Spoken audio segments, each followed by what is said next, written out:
Hello বন্ধুরা, তোমরা সবাই কেমন আছো? আশা করছি অনেক ভালো আছো আর আমিও ভালো আছি। চলে আসলাম নতুন একটা ভিডিও নিয়ে। তো চলে গেছে বিকাল চলে এসেছি ঘুরতে আমি আর দিদি। আর গাড়ি চালাচ্ছি আমি আর দিদি, মানে পিছন থেকে ভিডিও করে দিচ্ছে।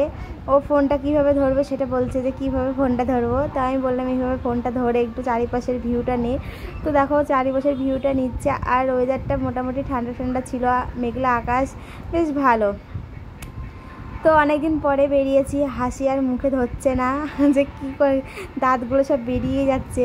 আর ও থাকলে দাঁত বেরোবেই, কারণ ও একটা কমেডিয়ান, মানে প্রচণ্ড হাসতে ভালোবাসে। আর আমি ওর কথা শুনলে অটোমেটিক হেসে দিই। তো যাই হোক, আমরা কোথায় যাচ্ছি চলো তোমাদেরকে বলি। তো আমরা যাচ্ছি হচ্ছে বর্ডারে, মানে আমাদের এদিকে একটা বর্ডার আছে, ওই বর্ডারটায় যাচ্ছি, বাংলাদেশ আর মানে ভারতের বর্ডার। তো দেখো এই ভাইদের কাছে শুনছি সেই রাস্তাটা আমরা ভুলে গেছি। তো ওরাও সেই বর্ডারেই যাচ্ছে। তো বললো যে যাও সামনে থেকে ডান দিকে রাস্তা আছে। তো যাও, যাক কোথায় রাস্তা খুঁজছি আমি আর দিদি।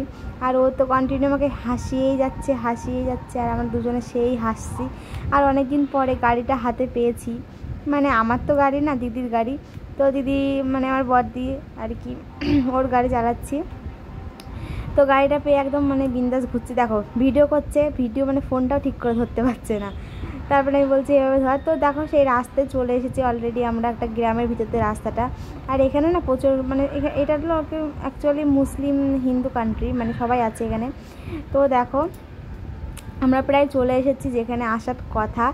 তো দুঃখের বিষয় হচ্ছে আমরা বর্ডারে গেছিলাম, কিন্তু টাইম মানে 4টে পর্যন্ত আর কি বর্ডারের সাইড দিয়ে ঘুরতে দেয়। তো আমরা দেরি করে গেছিলাম, ওই জন্য আমাদের ফিরে আসতে হয়েছে, মানে খুব খারাপ লাগছিল। তো যাই হোক, নেক্সট দিন আবার যাব, ইচ্ছা আছে। তো দেখি কবে যাই। তো ওখানকার মানে জাস্ট যেটুখানি গেছিলাম ওইটুখানি দেখলাম যে ভালোই, বেশ চারিপাশটা খুব সুন্দর। সামনে দেখো আর্মি দাঁড়িয়ে আছে, আর্মিটা খুব মানে যেতে দিল না, মানে বলছে না এখন যাওয়া যাবে না, এখন সন্ধ্যা হয়ে যাচ্ছে। অথচ কিন্তু এখন ভালোই বেলা আছে, কিন্তু যেতে দিল না। তো আমরা ঘুরে আবার চলে আসতে হলো। কিন্তু সাইডে একটা রাস্তা ছিল, ওই রাস্তাতে একটুখানি ঘুরে কয়েকটা রিলস বানিয়ে তারপরে চলে এসছে। আর আমাদের মানে চিন্তা ভাবনা ছিল না যে আমরা এখানে যাব। অবশ্যই এখানে আসলে একটু ভালো করে সেজে গুজে আসতাম, মানে যে একটা সিম্পল ড্রেস পরে এসেছি, ভাবলাম তাহলে ওখানে মানে এত সুন্দর ভিউ, ভাবলাম রিলস বানাবো। তো রিলস বানাবো কী করে, ভালো ড্রেস পরে আসিনি। যাই হোক, তো চলো সামনের দিন আসা যাবে। তো দেখো এই সাইকেল নিয়ে আর্মিটা দাঁড়িয়ে আছে, ওনার সাথে আমি কথা বলছি, এই পাশে একটা। তো বলছে না এখন যাওয়া যাবে না আর কি। আমি বললাম একটুখানি যেয়ে চলে আসবো। বলছে না এখন কোনোভাবেই যাওয়া যাবে না, তোমরা নেক্সট দিন এসো, সকাল এসো, আমি আর আধার কার্ডটা সাথে করে নিয়ে এসো, আমি হচ্ছে তোমাদেরকে ঢুকতে দেবো, মানে সাইড দিয়ে রাস্তাগুলো। আর অ্যাকচুয়ালি মানে বর্ডারটা দেখাও যাবে না,